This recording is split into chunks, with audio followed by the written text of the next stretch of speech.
Hello, welcome back. Now, more than 1 million Indian soldiers fought in the First World War, the largest force from Britain's former colonies and dominions.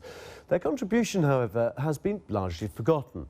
Tens of thousands were illiterate workers who travelled from remote villages in India to fight in the muddy trenches in France and Flanders.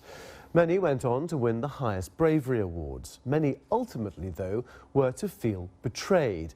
Well, now some of their stories are being told for the first time in a new book, The King and Another Country. And with me is the book's author, Shrabani Basu. Fascinating, just looking through some of your book and reading around this as well. It is a largely forgotten contribution, isn't it, by Indians, and so many came to fight. Just talk us through the problems they encountered moving from a completely different climate, and many of them actually serving in the trenches themselves. Absolutely. I mean, when you think of it, it was 1.5 million Indians who crossed the seas, thousands of miles from their villages in India, and came to a war which was not of their making. You know, they didn't even know what it was about. And they did this because they had been actually corralled within India. Indian society had to actually pay taxes as well, didn't they, towards the war effort as well, increased taxes. Absolutely. And there was this loyalty, though, to the kings. So they knew they were going to fight for the king, but they didn't know why the French were fighting the Germans. They were white people fighting white people. They didn't know the languages, but they came there. They came all this way. We have some of the pictures. These obviously people in gas masks. Yes. So I mean, there were Jawans. How do you pronounce it? Jawans. Jawans. Yeah. Yeah. Who were they? And they were largely fighting in the trenches. Well, you can see the turbans and the gas masks. I mean, when we think of the First World War, we think of Tommies and the helmets. But what we don't remember is that in these trenches, there were men in turbans. There were Sikhs, there were Pathans, there were Gurkhas, there were Garhwalis. And here we have the image of the Sikhs. And this is as they're marching in. The French women gave them, showered them with flowers, you know, welcomed them, gave them gifts. Here they're traveling on a bus. It's actually a red London bus that took them to the front line. And were all castes represented in this effort as well? Oh, absolutely. I mean, it was like a band of brothers. So we have a Maharaja, we have the Maharaja of Bikaner, and we have these peasants. I mean, they used to call them the raw stock, actually.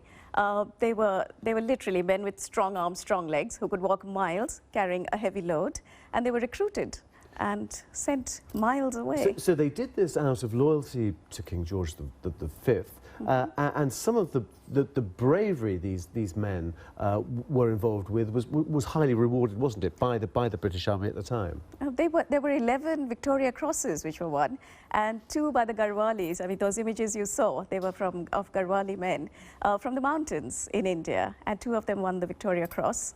One of them died, one survived the war. And how were they treated by, did they have British army officers in charge of their various regiments and groups? And how were they treated? Were they treated as second-class citizens or not? No, they weren't treated as second class. This is the first time that they're fighting in a Western war. They actually fought shoulder to shoulder with their English officers. And there are so many examples of them rescuing them, dying, you know, saving an English officer or a fellow Tommy. And they weren't discriminated. In fact, they took a lot of care of them. There was a comfort committee which supplied everything from, you know, turban covers to beedies to neem sticks which they used to clean their teeth with, Indian sweets. There was even a proposal to, you know, have Indian sweet makers supply them the sweets they wanted. And those who came and the ones who survived, did they have to stay the whole duration in Europe, or did some of them go back and then return from India? Oh, they couldn't go back. That was what really, really hurt them. They would often say, Sahib, can we go back? They would watch the other English soldiers go back home, recuperate and come back. But because the sea journey was so long, they weren't allowed to go. So where did they go?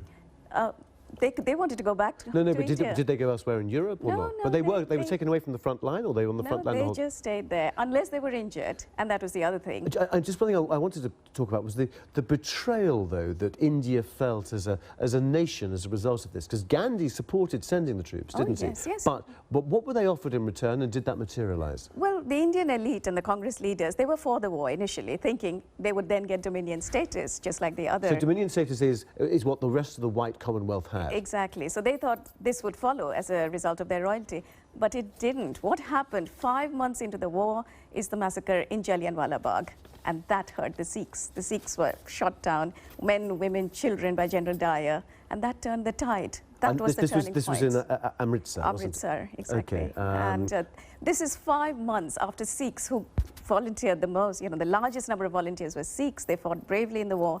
And this happened even while the peace negotiations are going on. So it really turned the tide for them. You know, the nationalist movement went up a gear, and suddenly the new heroes were those fighting for freedom. Yeah, all right. Well, look, it's really interesting to speak to you, and good luck with the book. Shrabani Basu, whose book For King Another Country, out now.